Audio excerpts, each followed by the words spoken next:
Assalamualaikum warahmatullahi wabarakatuh. Halo sahabat Sejuta Kisah. Senang sekali kami bisa kembali hadir menjumpai Anda. Dan tentunya seperti biasa, kami akan menyuguhkan cerita-cerita misteri yang menarik untuk Anda simak. Kali ini kami sudah menyiapkan sebuah kisah nyata misteri yang berjudul Taldea Jalil, Pemimpin Jin Terkuat.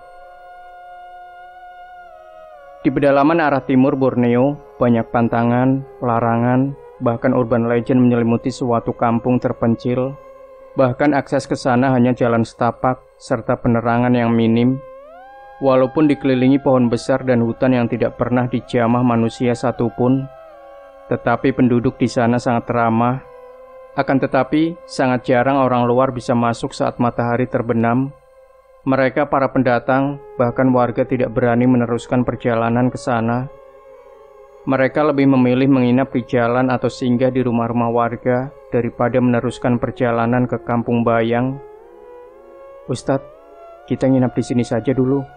Bahaya kalau diteruskan, ucap Pak Yusuf, ketua adat kampung bayang. Ustadz Umar dan Bima terpaksa menginap di rumah warga sampai besok subuh. Pak Yusuf dan satu warga kampung yang menjemput dari Samarinda ke kampung bayang. Ada apa, Pak? Kenapa tidak diteruskan perjalanan kita tadi? 2 jam lagi kan sampai, tanya Bima. Bahaya. Banyak kejadian aneh kalau sudah malam di sini, jelas Pak Yusuf. Bahaya bagaimana, Pak Yusuf? Tanya Bima. Dari dapur datang si pemilik rumah sambil membawa teh hangat dan cemilan singkong goreng. Disuguhkan buat Ustadz Umar dan Bima. Sudah banyak warga ataupun pendatang menghilang dalam perjalanan malam ke sana. Mereka hilang berminggu-minggu, sampai ditemukan warga yang hendak ke kebun dalam keadaan membusuk, di tengah hutan terlarang kami menyebutnya. Bima melihat memang daerah sini sangat kental aura mistisnya. Tidak heran warga lebih memilih menginap di mana saja, asal tidak melakukan perjalanan ke sana saat malam. Sebaiknya kita istirahat saja. Sudah terlalu larut malam, ucap si pemilik rumah. Penerangan hanya ditemani lampu tembok, tidur beralas hambal. Sebutan orang Samarinda untuk alas rupa karpet yang lebih lentur, seadanya. Rumah kecil berdinding kayu di tengah hutan dan rimbunan pepohonan di sekeliling. Ustadz Umar bersama Bima belum juga bisa terlelap. Ustadz, bangun. Sambil berbisik, si pemilik rumah memberi pesan. Kalau ada bau, suara gaduh di luar, jangan ditegur. Iya Bu, saya paham kok. Ustadz Umar sudah memahami daerah pedalaman memang seperti itu, apalagi di tengah hutan rimba seperti ini. Waktu menunjukkan pukul 12 malam, suara sepi semakin menyelimuti, bahkan beberapa binatang bersahutan. Ustadz Umar dan Bima masih susah tertidur karena suara ramai di luar rumah, seperti ada pasar malam atau pesta kampung. Rasa penasaran Umar akhirnya memberanikan diri mengintip dari celah satu papan lubang dinding rumah. Umar, jangan. Biarkan saja mereka berpesta di luar, tegur Bima. Astagfirullah. Yang dilihat Umar bukan manusia, tapi para makhluk jin sedang berbaris mengelilingi rumah. Ternyata suara itu hanya tipuan saja. Ustadz Umar menatap Bima yang lagi berbaring. Kenapa? Apa kataku? Jangan dilihat, tutur Bima santai. Namanya penasaran, Bang. Ternyata ada kampung jin di sini. Wajah Umar panik, merasa tidak nyaman setelah melihat keluar. Tunggu di sini, jangan ikut keluar. Bima merasa mereka marah dengan Umar. Setelah di luar rumah, Bima mencoba berkomunikasi dengan para makhluk penunggu hutan. Tidak main-main yang datang, penuh sesak di luar. Hampir tidak ada celah, ibarat manusia sudah tidak muat, bahkan lewat saja susah. Maaf atas kelancangan teman saya tadi mengganggu kalian. Bima berbicara kepada semua penunggu hutan yang sudah datang. Dari kejauhan ada laki-laki berbaju hitam dengan para pengawal 2 ekor ular besar. Hai, ada apa kamu datang ke sini? Mau menantang saya? Sergah makhluk itu. Sepertinya dia pemimpin jin-jin yang ada di sini. Bima hanya diam tidak menjawab dan sedikit senyum saja. Nama kamu sudah terkenal di alam kami. Bagaimanapun juga, cepat tinggalkan daerah ini. Aku tidak suka. Pemimpin jin itu sangat terganggu dengan kehadiran Bima. Santai dulu dong. Kan saya cuma numpang tidur di sini semalam. Besok subuh juga mau melanjutkan perjalanan kembali. Ungkap Bima seperti tidak ada ketakutan di wajahnya. Kalian harus angkat kaki dari sini. Kalau tidak, pemimpin para jin hutan itu terdiam memalingkan wajahnya ke arah lain. Jin yang sudah mengelilingi rumah yang sangat banyak itu juga tiba-tiba mundur. Kenapa diam? Saya datang baik-baik. Ini alam Allah, tidak ada larangan saya kemana saja. Bahkan sebelum datang, saya sudah memberi salam meminta izin. Pemimpin para jin hutan itu hanya diam, tidak berani menjawab pertanyaan Bima. Walaupun jaraknya jauh, tetapi sangat jelas para jin itu melihat ada kedatangan orang tua bersorban, sedang menunggangi kuda putih. Masuk aja Ikam nak. Masuk saja kamu nak. Soal ini biar aku yang urus.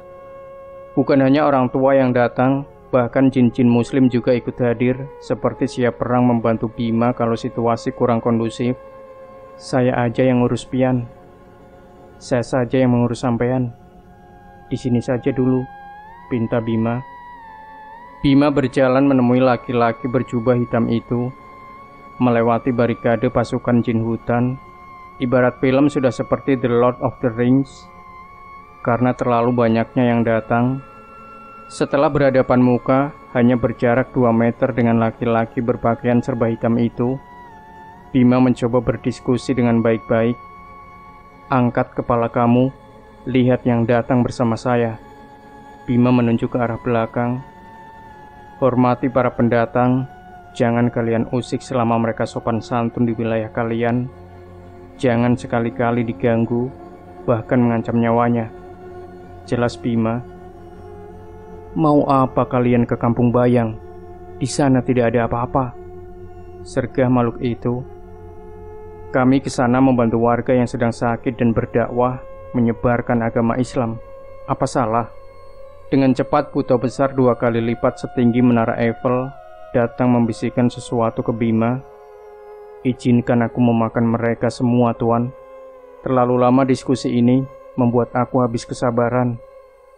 Masih ingat cerita dendam Bima? Dia salah satu jin setinggi Monas. Sekarang sudah lebih besar lagi. Dia sudah masuk Islam dan selalu siap menjaga Bima kemana saja. Ini urusanku sama dia. Kamu diam saja, jaga penghuni rumah dan Umar.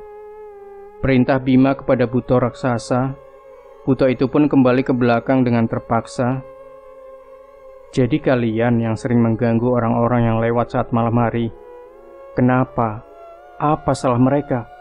Sergah Bima emosi. Aku tidak suka orang seperti kalian. Yang menyebarkan apa itu?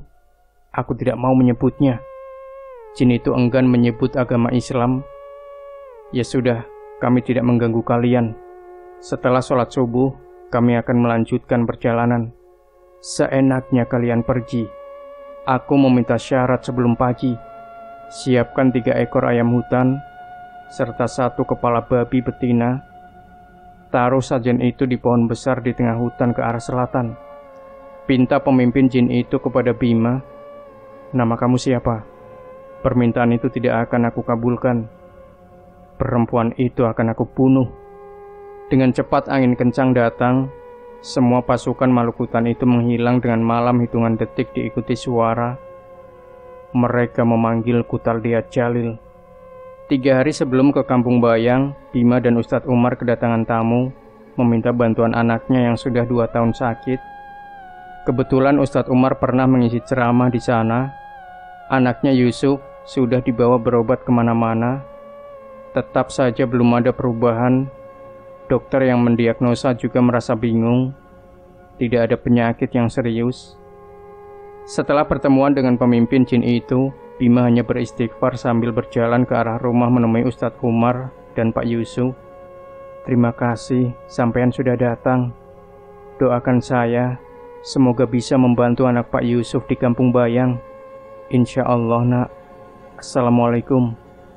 Orang tua bersorban dan para jin muslim pergi bersamaan. Hujan turun dengan derasnya setelah sholat subuh. Akses perjalanan ke kampung semakin berat, tidak bisa diprediksi kapan hujan akan reda. Walaupun hujan tidak membuat Bima dan Ustadz Umar patah semangat untuk pergi ke Kampung Bayang bersama Pak Yusuf. Umar dan Pak Yusuf, kalian duluan saja. Saya ke arah selatan sebentar, mencari pohon besar itu, pinta Bima. Jangan bang, bahaya. Lebih baik kita mengobati anaknya Pak Yusuf dulu. Jelas Ustadz Umar dan Bima pun mengangguk tanda setuju. Seharusnya perjalanan kaki ditempuh dalam rangka waktu kurang lebih 2 jam sudah sampai di Kampung Bayang. Tetapi mereka bertiga hanya berputar-putar saja selama 3 jam di jalan. Berhenti dulu Umar. Kalian tidak merasa ada keanehan? Kita berjalan dari tadi di sini-sini saja. Dengan wajah serius Bima menatap beberapa pohon besar. Ustadz Umar dan Pak Yusuf baru sadar kalau dari tadi cuma melewati jalan itu-itu saja. Bima terdiam sejenak, matanya menatap tajam ke arah pohon kembar tepat berada di depan mereka. Kalian yang ada di sana sedang apa? Suara lantang Bima seperti petir menyambar di tengah hutan. Dari atas pohon kembar yang lumayan besar itu, turun 2 makhluk berkaki panjang, badannya kurus. Rambutnya hampir menutupi wajah yang rusak, berjalan dengan pelan ke arah rombongan. Silahkan lewat tuan. Makhluk itu mengenali Bima, mungkin lebih baik mengalah saja. Ustadz Umar beserta Bima pun meneruskan perjalanan. Belum 20 menit berjalan, mereka sudah sampai di depan gerbang masuk. Mereka langsung disambut para warga dengan wajah ceria, melihat Pak Yusuf bersama Ustadz Umar dan Bima. Silahkan Ustadz dan Bima, kita ke rumah saja dulu, sambil membersihkan diri, ajak Pak Yusuf. Bima membalas, Umar, warga di sini ramah ya. Baru saja kita datang, sudah disambut. Seperti inilah bang, warganya yang ramah, walaupun di pedalaman, lebih baik kita membersihkan diri dulu. Sesampainya di depan rumah, Umar terkejut melihat rumah Pak Yusuf, walaupun di kampung, tetapi terlihat lumayan mewah, tidak seperti rumah warga sekitar. Bima dan Ustadz Umar langsung membersihkan badan. Pak Yusuf selaku tuan rumah menyediakan makanan dan minuman, tidak lupa menyusun tempat tidur buat peristirahatan. Wah, Pak Yusuf, jangan repot-repot. Kita di sini cuma sebentar, tidak lama, tutur Ustadz Umar. Tidak masalah Ustadz, ini sudah menjadi tradisi di kampung. Setelah selesai mandi, Bima iseng melihat-lihat sekeliling kampung dan mengobrol ke beberapa warga. Kebanyakan mereka berprofesi sebagai nelayan ikan di sungai. Terkadang saat musim durian atau rambutan, ada beberapa warga luar datang membeli hasil panen kebun. Sedangkan para ibu hanya di rumah sambil bercocok tanam sayur. Buat tambahan, sewaktu-waktu bisa digunakan teman lauk makan. Om, kita main yuk di sungai. Anak kecil umur 6 tahun mengajak Bima ke arah sungai. Adik saja ya, Om mau istirahat dulu. Hati-hati mainnya, ucap Bima sambil tersenyum. Anak-anak itu pun berlarian ke arah sungai terjun berenang. Mungkin anak di sini sudah terbiasa mandi serta bermain di sungai dari sore sampai mendekati senja. Tidak seberapa lama, adzan maghrib berkumandang. Dalam sekejap para orang tua mengajak anak mereka bergegas bersiap ke musola. Suasana yang sangat indah dilihat saat matahari terbenam menggantikan gelapnya malam, yang ada hanya bintang dan sinar terang bulan purnama. Ustadz, Bima kemana ya? Dari sore sampai lewat senja belum pulang? Tanya Pak Yusuf. Biasa Pak, dia itu suka menyendiri. Apalagi daerah seperti ini sangat ia sukai, jelas Ustadz Umar. Oh, begitu Ustadz. Soal anak saya, bagaimana? Apakah malam ini saja diobatin? Ungkap Pak Yusuf. Boleh Pak, di mana anaknya? Mari Ustadz, kita ke rumah sebelah sana. Anak saya dirawat istri saya langsung. Melihat keadaan anak Pak Yusuf, hati Ustadz Umar sangat sedih. Bagaimana tidak, kondisi yang bisa dibilang memprihatinkan. Namanya Anggun, anak yang cantik, tinggi, berkulit putih dengan mata sedikit sipit. Walaupun bukan keturunan Cina, umurnya sekitar 23 tahun. Anggun hanya bisa terbaring lemah dengan mata melotot ke atas. Wajah yang pucat, tubuhnya pun sudah tidak ada daging, yang tersisa hanya tulang dan kulit. Astagfirullah, ini Anggun, Pak. Ustadz Umar sangat terkejut melihat anaknya Pak Yusuf. Iya Ustadz, kita sekeluarga sudah ikhlas kalau memang Allah mengambil Anggun. Kita ridho. Daripada seperti ini, kasihan. Ustadz Umar hanya beristighfar melihat kondisi Anggun seperti itu, antara hidup dan mati. Tolong Ustadz, bagaimana caranya anak kami bisa mendapatkan jalan terbaik? Kasihan kondisi dia seperti ini. Tutur istri Pak Yusuf, sebut saja namanya Bu Khadijah. Insya Allah Bu, saya bantu sebisa mungkin. Semoga Allah memberikan jalan terbaik. Sediakan air putih di botol sama daun sirih, serta air garam. Jangan lupa kalian berdoa bantu saya. Malam itu cukup ramai warga di depan teras rumah ingin menyaksikan Ustadz Umar membantu Anggun. Ustadz Umar keluar rumah sambil melihat sekeliling mencari Bima dari tadi tidak kelihatan, sambil bertanya-tanya kepada warga yang ikut hadir, tetapi semuanya tidak tahu kemana. Ustadz, semua sudah lengkap. Silakan. Pak Yusuf memanggil. Dalam beberapa menit, Umar membaca doa-doa ruqyah serta zikir. Anggun yang awalnya cuma diam, kini ada reaksi tangannya yang lemah, tiba-tiba mengeras, dan wajah sedikit marah. Tetapi Umar tetap membaca ayat-ayat suci Al-Quran, diikuti oleh beberapa warga. Percuma kamu seperti itu. Anggun yang dari awal sakit jarang berbicara, kini mengeluarkan kata-kata lantang. Siapa kamu? Kenapa mengganggu anak ini? Umar berusaha berkomunikasi dengan makhluk yang ada di badan Anggun. Tetapi Anggun hanya diam tidak menjawab lagi. Umar pun meminumkan air yang sudah dibacakan itu ke Anggun. Kedubrak. Warga sedang asik duduk tiba-tiba kesurupan, tidak hanya satu, tetapi ada 8 warga tidak sadarkan diri. Ada yang berteriak, tertawa, bahkan ada merayap seperti macan kelaparan. Hai kamu, jangan main-main sama kita, ucap salah satu warga yang kesurupan. Umar yang tadinya di dalam rumah mengobati Anggun, kini keluar membantu warga menyadarkan orang-orang kesurupan. Tetapi lama-kelamaan, Umar merasa kewalahan menghadapi orang-orang semakin disembuhkan, semakin banyak yang kesurupan. Bima kemana Pak? Dari maghrib tidak terlihat, tanya Umar. Itu dia Ustadz, saya sudah perintahkan 2 orang warga mencari Bima di dekat sungai. Situasi seperti ini, biasanya Bima akan langsung hadir. Kenapa tidak ada? Batin Umar. Malam semakin larut, warga yang kesurupan sangat susah disadarkan. Umar melihat warga kesurupan, lalu duduk bersila dengan santai di antara warga. Dia yang paling tenang. Assalamualaikum. Kenapa anak buah kamu mengganggu warga?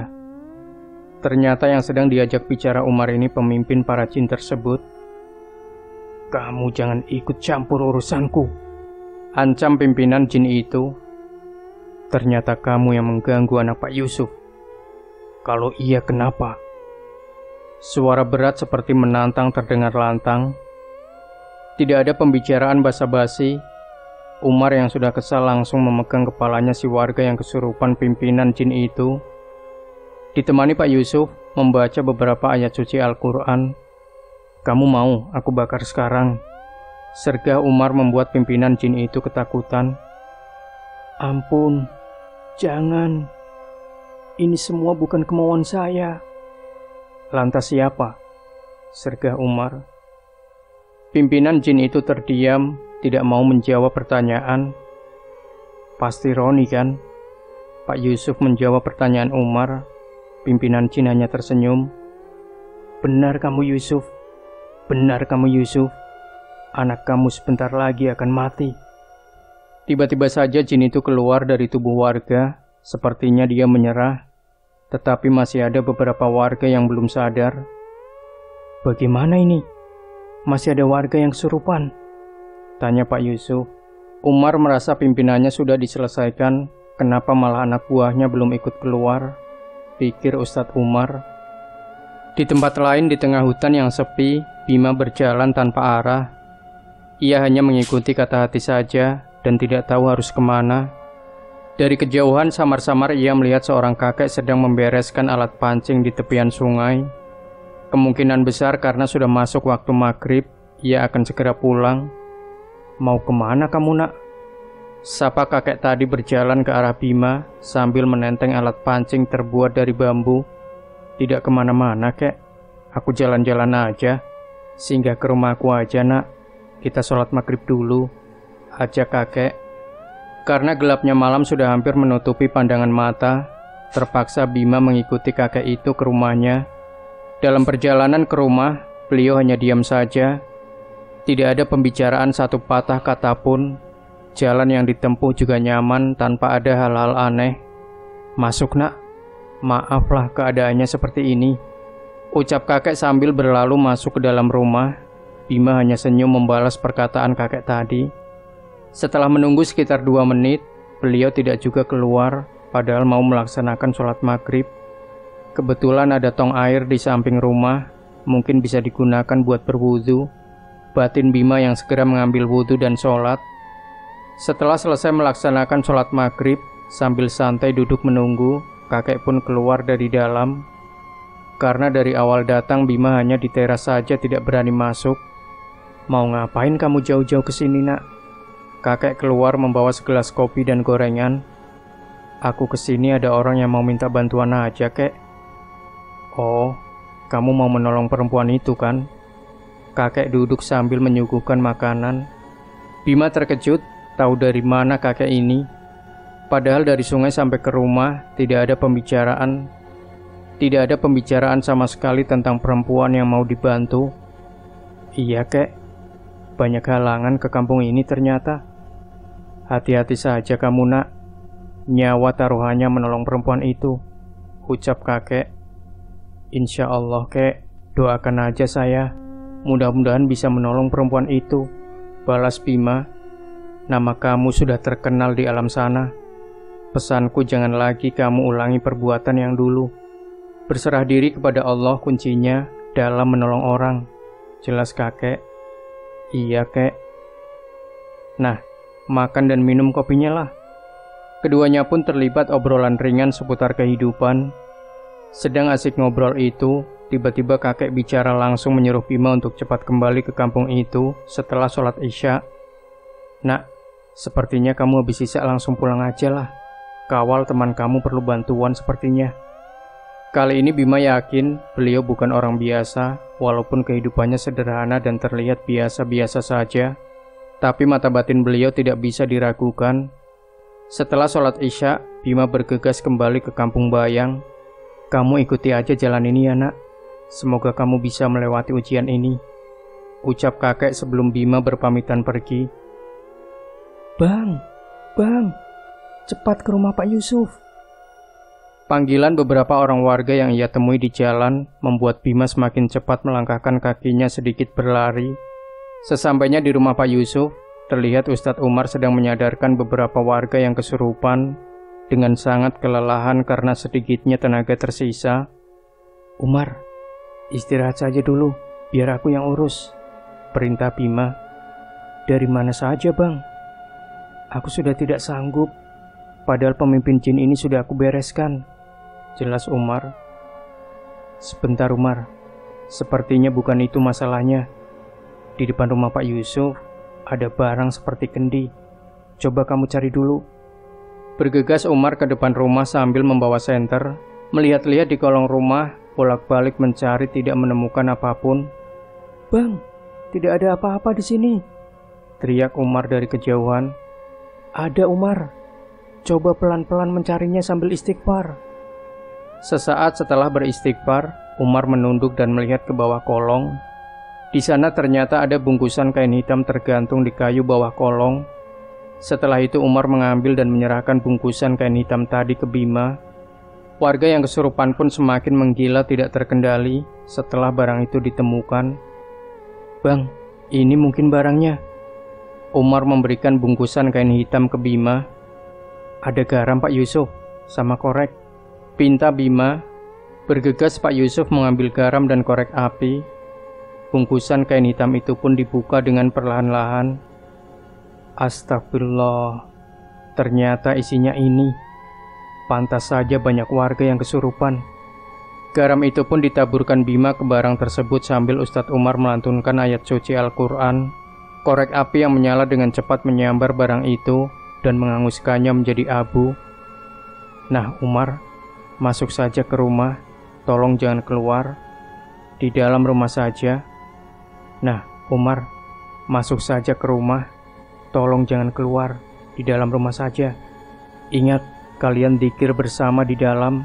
Apapun yang terjadi, jangan sekali-kali kalian coba keluar rumah." Umar dan Pak Yusuf serta warga yang sadar masuk ke rumah, duduk mengelilingi Anggun yang hampir tidak sadarkan diri. Bima di depan rumah berdiri menghadapi warga yang masih belum sadar.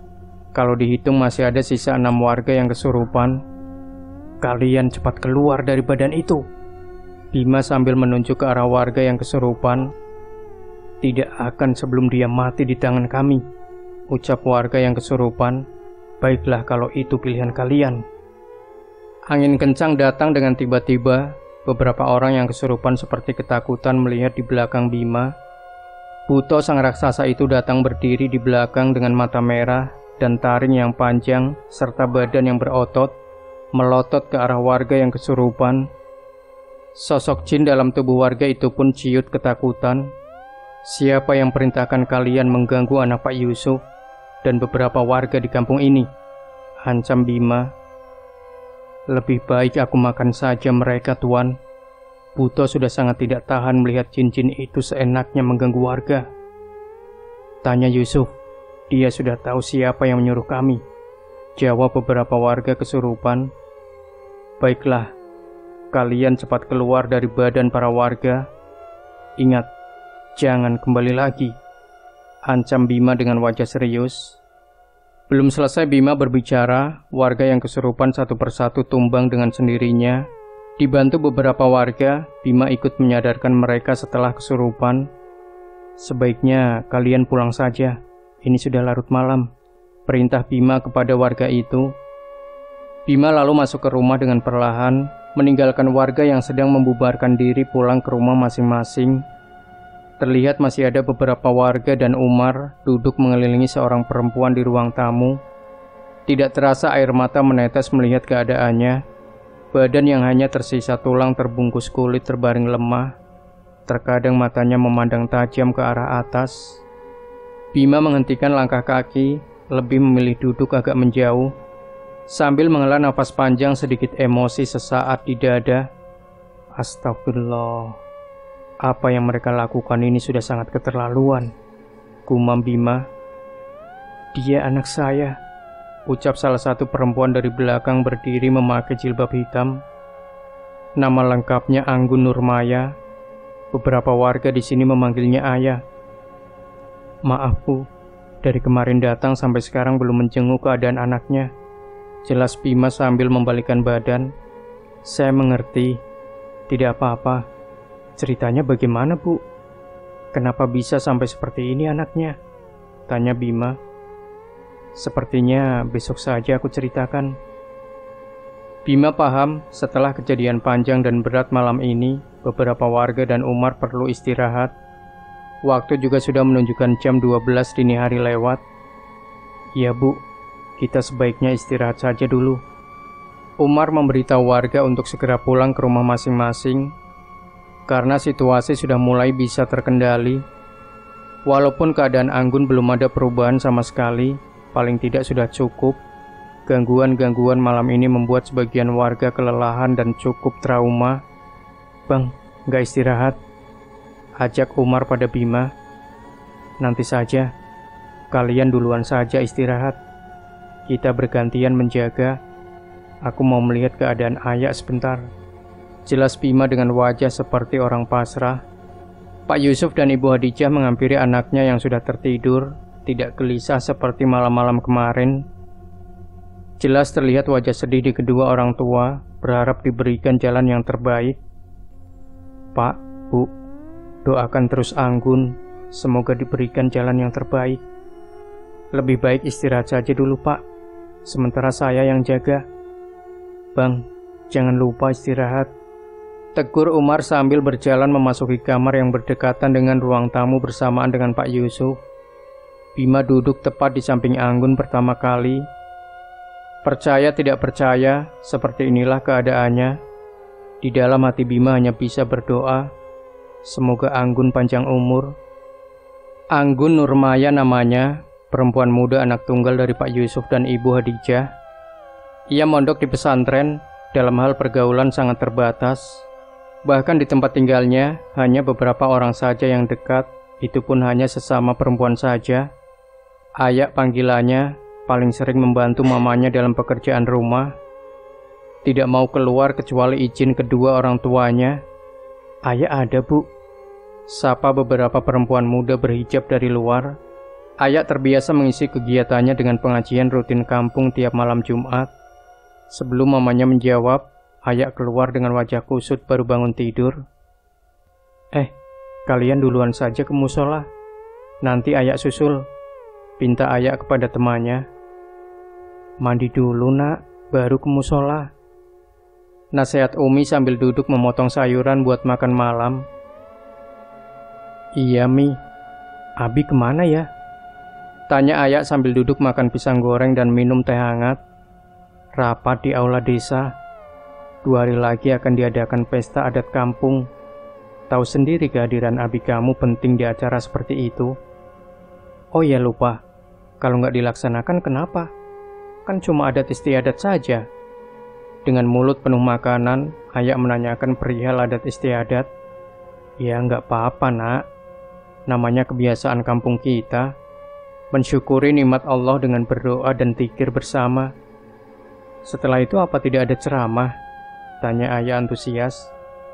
Ya ada, Nak. Ustadz dari Samarinda sudah Abi panggil. Ayah hanya menganggukkan kepala mendengar ucapan Umi. Terus acara selanjutnya? Kita makan-makan. Apa salahnya melaksanakan seperti itu?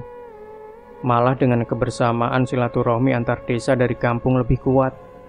Ingat, Nak, tali silaturahmi jangan sampai putus. Nasihat Mama.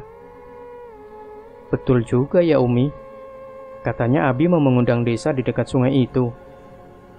Abi serius mengundang? Kan mereka terkenal dengan ilmu hitam. Tenang saja, Nak. Ini cuma pesta kampung. Tidak ada ritual aneh-aneh. Mandi sana. Teman kamu sudah di musola tuh. Sebentar lagi adzan maghrib. Ayak bergegas ke kamar mandi bersiap-siap menghadiri acara rutinitas anak muda tiap malam Jumat. Tenda makanan sudah mulai disiapkan warga. Para ibu-ibu memasak bersama. Muda-mudi pun ikut serta dalam mempersiapkan pesta adat desa. Makanan sudah siap beraneka ragam, dari sayur, ikan, dan beberapa jajan pasar mulai disusun di atas meja makan. Tidak lupa buah-buahan segar tersusun rapi. Ustadz Umar sudah dijemput? Tanya Pak Yusuf kepada warga yang mengurus penjemputan dari Samarinda. Ustadz Umar diminta datang mengisi ceramah dan membacakannya doa untuk acara selama beberapa hari. Sudah, Pak, mungkin setengah jam lagi sampai, jawab beberapa warga. Bagaimana tamu dari seberang? Apa sudah datang? Tiba-tiba seseorang menepuk pundak Pak Yusuf dari belakang. Orang tua berpakaian adat dan beberapa pengawal serta anaknya, Roni. Pak Darwis, silakan duduk. Sapa Pak Yusuf sambil mengarahkan tempat khusus buat tamu jauh tersebut. Terima kasih, Pak, atas undangannya. Kami sangat merasa terhormat bisa datang ke sini. Tutur Pak Darwis sambil menyantap makanan yang sudah disiapkan. Saya tinggal dulu, Pak. Silahkan dinikmati makanan dan minuman. Kalau perlu sesuatu, panggil saja warga di sini. Pak Yusuf berlalu pergi mengutus keperluan acara. Pak Yusuf berlalu pergi mengurus keperluan acara. Pak Darwis duduk santai bersama Roni sambil melihat-lihat berlangsungnya acara sampai selesai. Roni melihat tajam ke perempuan cantik berpakaian hijab hitam sedang duduk dengan para ibu-ibu. "Siapa dia, Pak?" tanya Roni.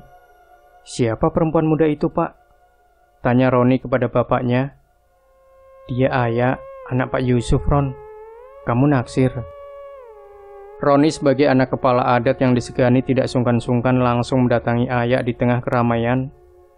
"Hai, perkenalkan, namaku Roni. Pasti kamu tahu."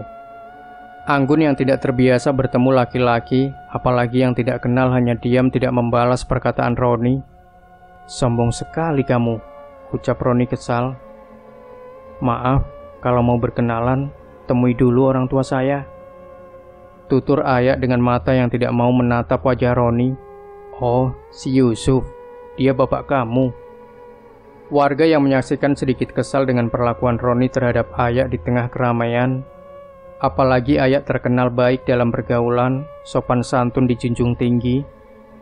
"Iya, izin sama beliau dulu," cetus Aya. "Tidak usah izin, pasti Yusuf setuju. Bagaimana kalau kamu aku lamar? Kebetulan momennya sangat bagus di tengah pesta adat ini."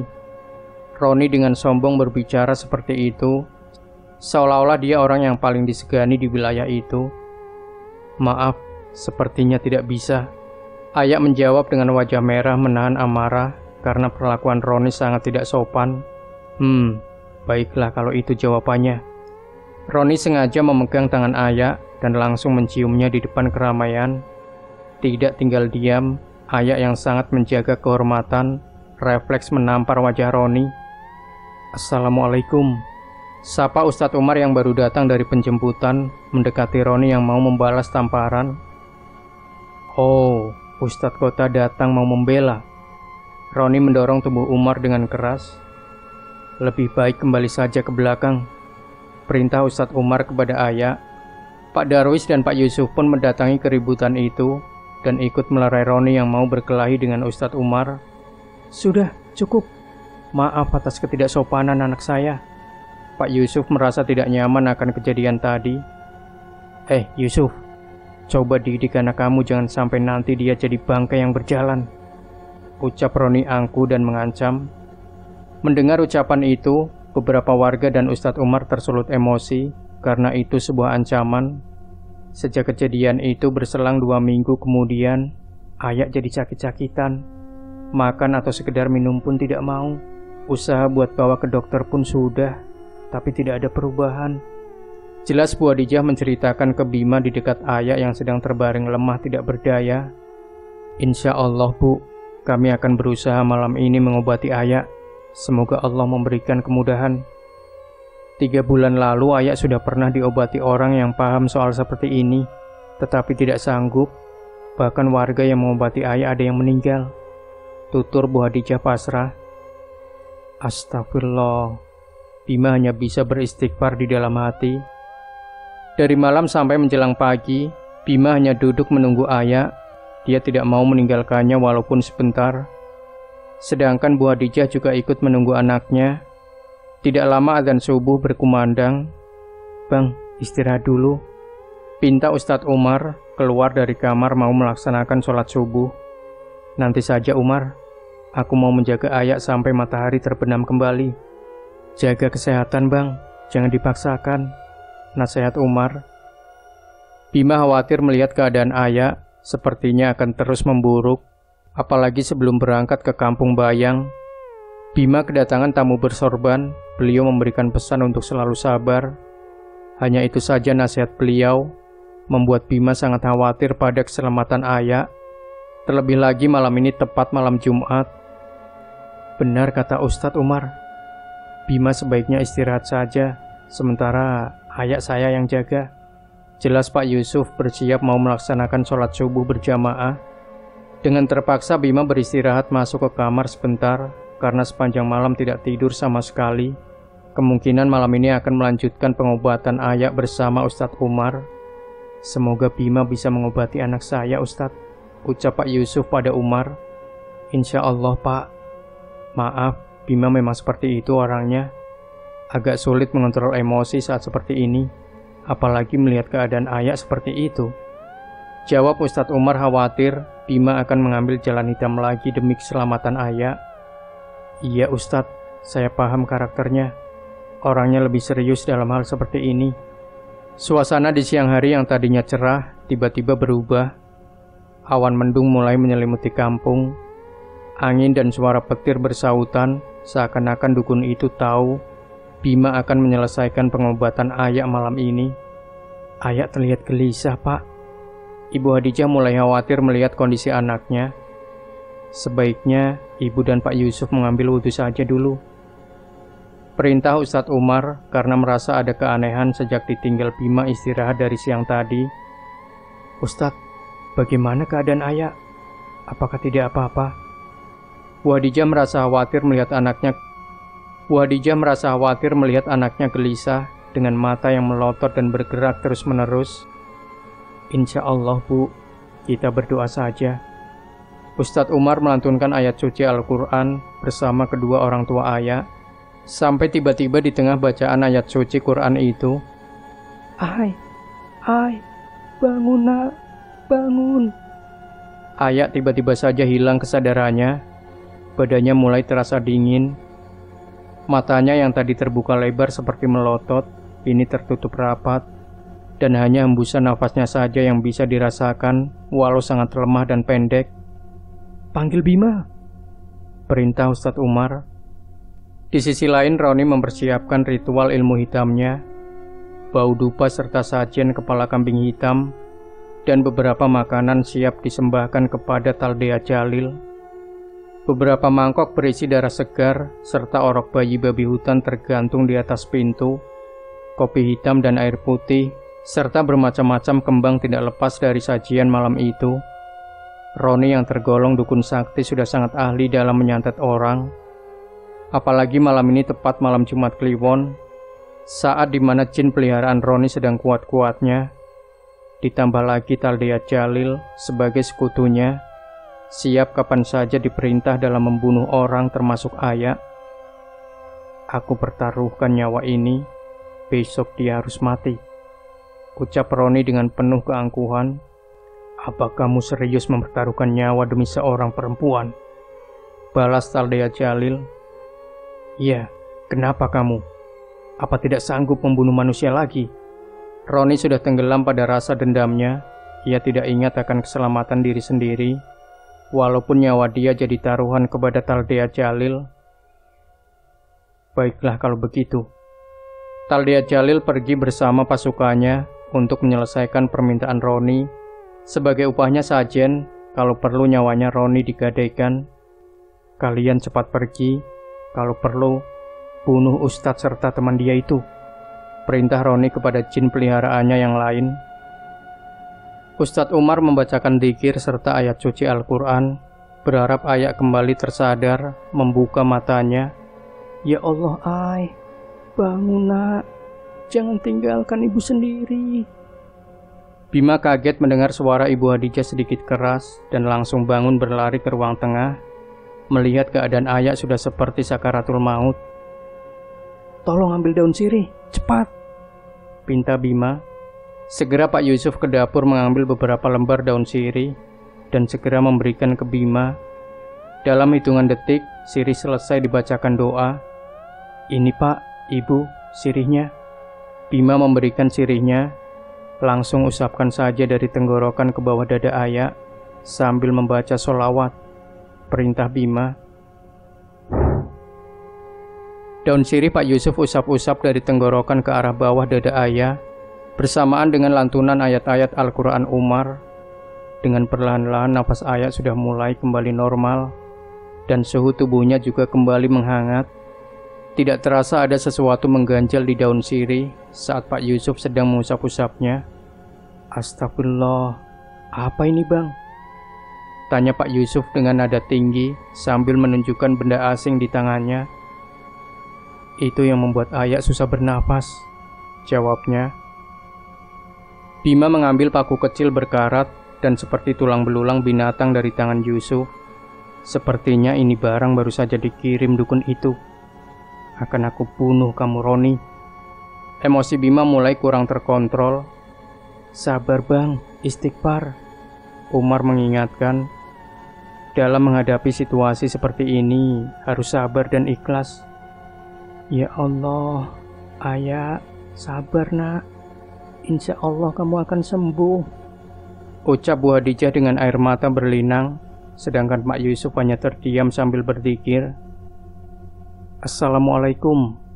Orang tua bersorban tiba-tiba hadir di samping Bima. Kali ini beliau datang bersama Eyang Prabu dan beberapa tokoh Jawa seperti tidak biasanya. Bima mengira pasti ada sesuatu yang disampaikan, tetapi beliau datang hanya duduk dan berpikir. Apa yang harus saya lakukan? Bima meminta nasihat kepada orang-orang tua yang sudah datang. Kamu lain Tuhan nak. Berserah diri kuncinya. Habis maghrib langsung ke selatan. Di sana sudah ditunggu Taldea Jalil.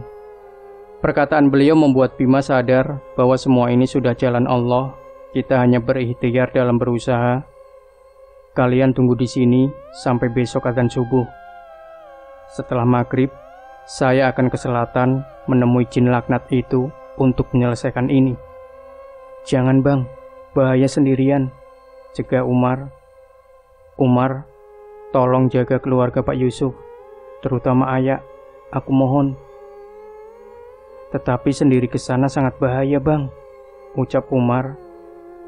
Ini sudah tugasku. Ingat, kalau besok pagi ayah masih hidup, cepat bawa ke puskesmas.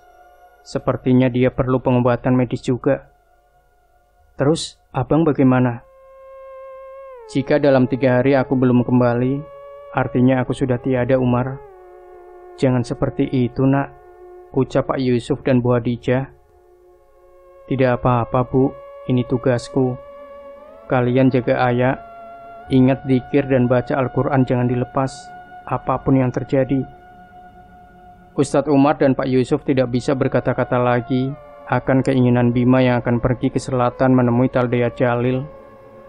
Apakah tidak ada jalan lain, Bang? Tanya ibu. Tidak ada, Bu. Kulihat ayah dipuja dukun itu. Jelas Bima. Dipuja? Maksudnya? Tanya Ibu Hadijah tak mengerti. Boneka sebagai media santet dia, Bu. Boneka itu diberi sajian berupa darah segar binatang, lalu digantung dekat pohon besar dan dijaga para jin-jin kafir, termasuk Taldea Jalil sebagai pimpinannya.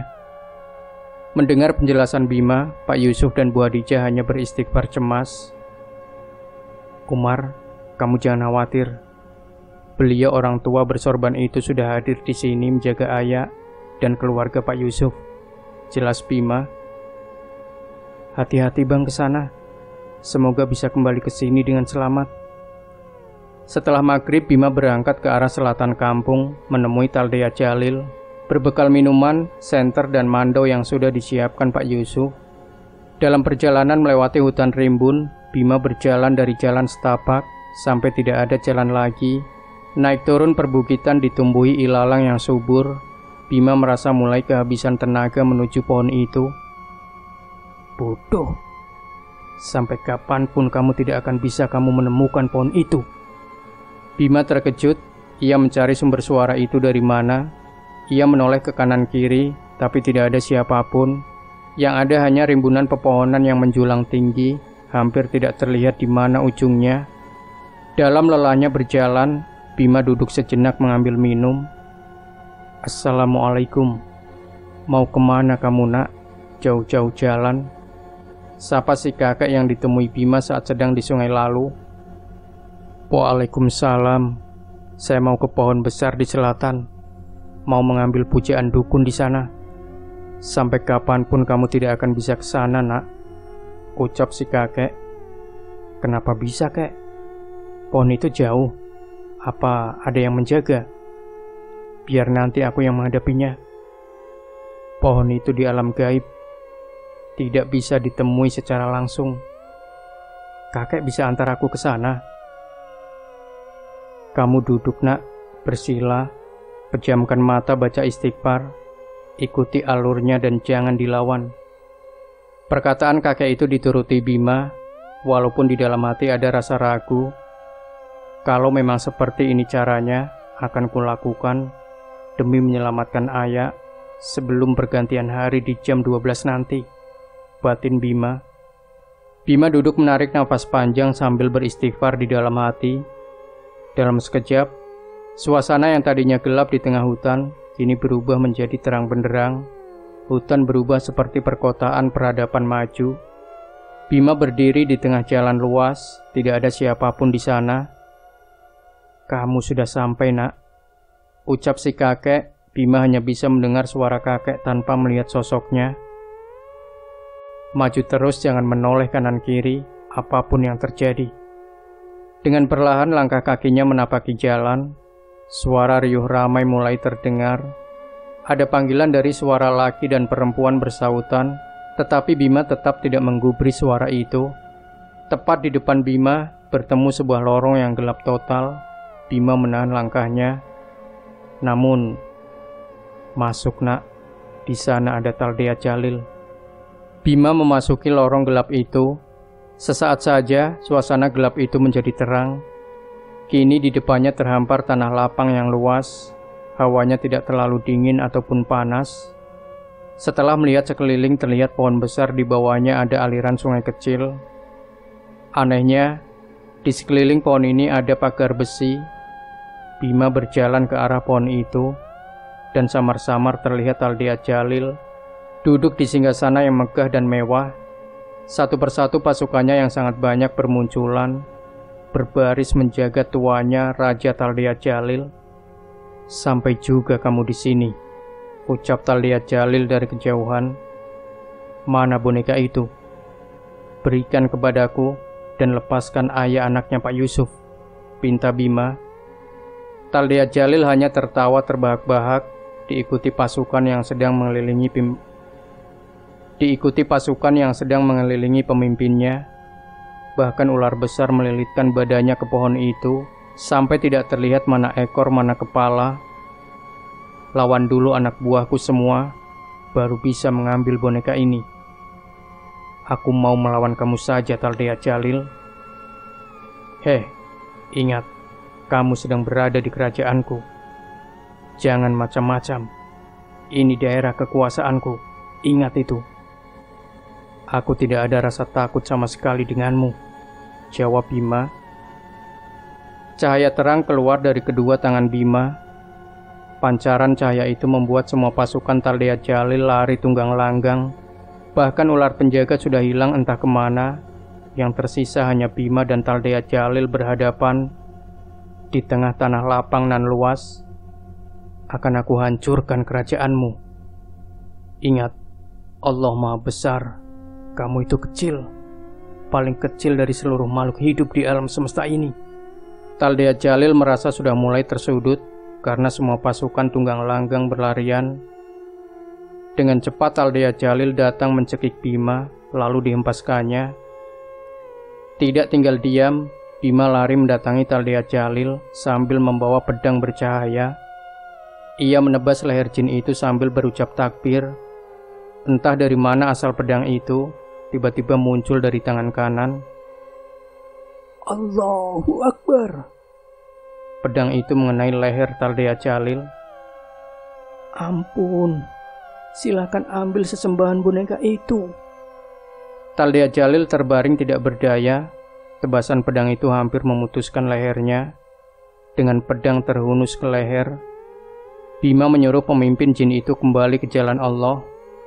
"Aku kasih kesempatan kau untuk bertobat sebelum pedang ini memutuskan lehermu." "Baiklah, baiklah. Aku akan lepaskan anak Pak Yusuf." "Siapa yang menyuruh kamu?" sergah Bima. "Aku diupah dengan sajen oleh Roni. Dia seharusnya kamu bunuh. Kenapa aku?" "Permasalahan ajal seseorang, Allah yang menentukan, bukan aku." Taldea Jalil yang sudah tersudut dalam kerajaan sendiri mengakui kekalahannya. Ditambah lagi semua pasukan lari entah kemana. "Beri kesempatan aku sekali lagi," pintanya. Bima akan memberikan kesempatan jin ini bertobat, walaupun rasa ragu karena jin kafir seperti ini sangat pintar dalam berdusta. Aku akan masuk Islam, ujar Taldea, tapi Bima masih dalam keraguannya. Nak, bimbing Taldea Jalil masuk Islam. Suara kakek tadi tiba-tiba terdengar keras di telinga Bima. Pedang yang sudah terhunus itu menghilang entah kemana. Seluruh pasukan Taldea Jalil tiba-tiba saja muncul mengelilingi Bima. Taldea Jalil menyuruh semua pasukannya mengikuti perkataan Bima yang akan membimbing masuk Islam. Asyhadu an la ilaha illallah wa asyhadu anna Muhammadar Rasulullah. Aku bersaksi bahwa tidak ada Tuhan melainkan Allah, dan aku bersaksi bahwa Nabi Muhammad adalah utusan Allah, ujar mereka hampir bersamaan. Taldea Jalil dan semua pasukannya alhamdulillah akhirnya masuk Islam. Bima segera meminta boneka pemujaan itu dikembalikan ke Roni bagaimanapun caranya. Baiklah, kami akan kembalikan kiriman santet Roni ke dirinya. Dalam hitungan detik, seluruh pasukannya menghilang di hadapan. Nak, tugas kamu sudah selesai. Kembali ke duniamu. Baca istighfar dan sholawat, ucap kakek yang hanya bisa didengar saja walau wujudnya tidak ada. Bagaimana caranya saya kembali, kek? Kamu duduk di dekat sungai halus itu, baca istighfar dan sholawat, pejamkan mata. Bima mengikuti perintah kakek. Ia segera melaksanakan apa yang disuruh tadi. Dalam sepersekian detik setelah memejamkan mata dan baca istighfar, Bima sudah pindah ke alam dunia manusia kembali. Angin kencang dan gemuruh petir menyambar di malam itu, seiring dengan suara lemparan benda tidak berwujud yang jumlahnya sangat banyak di atap rumah Pak Yusuf. Bu Hadijah hanya bisa membaca ayat suci Al-Quran dengan air mata yang terus mengalir. Tapi tepat di jam 12 malam, waktu seperti terhenti. Sejenak hening, sepi, suara binatang malam pun tidak terdengar. Ayak terlihat lebih tenang, wajah yang biasa pucat kini mulai bersinar kembali. Alhamdulillah, sepertinya Bima berhasil melenyapkan pemujaan dukun itu, ucap Umar. Setelah kejadian malam itu, Pak Yusuf dan Bu Hadijah serta Umar tidak tidur semalaman suntuk demi menunggu azan subuh, lalu membawa Ayak pergi ke puskesmas terdekat. Ustadz, setelah sholat subuh, Ayak kita bawa ke puskesmas saja ya, ucap Pak Yusuf. Iya Pak. Ayak saya lihat lebih tenang. Hanya saja kondisi fisiknya sangat lemah. Perlu pengobatan medis juga. Sudah 1 minggu Bima tidak kembali dari perjalanannya ke selatan. Bahkan terdengar kabar desas-desus warga sekitar bahwa Roni ditemukan tewas mengenaskan di rumahnya dengan mata melotot, lidah menjulur, dan mengeluarkan bau sangat busuk. Semua warga sudah mencari ke dalam hutan, tetapi Bima tidak ada, ucap Pak Yusuf. Ya Allah, Bima mempertaruhkan nyawanya ternyata. Pak Yusuf, sebaiknya kita adakan tahlilan saja. Kita laksanakan sholat gaib untuk Bima. Para warga segera mempersiapkan acara tahlilan dan sholat gaib setelah maghrib yang akan dilaksanakan di rumah Pak Yusuf. Tepat di malam pelaksanaan acara sholat gaib, seorang warga berteriak histeris melihat laki-laki berjalan santai sambil membawa mandau dan air minum.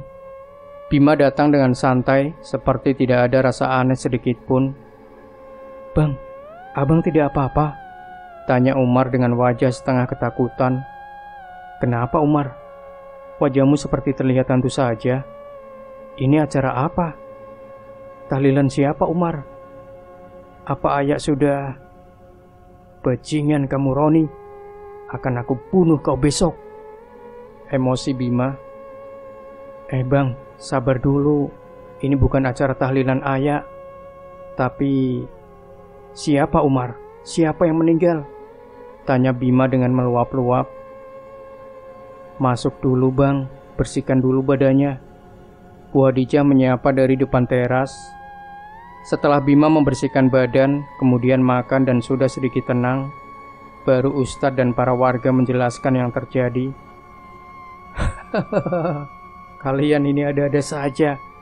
Saya masih hidup sehat walafiat, tidak ada kekurangan satupun. Tapi Bima kan sudah hilang 1 minggu lebih. Beberapa warga menjelaskan ke Bima.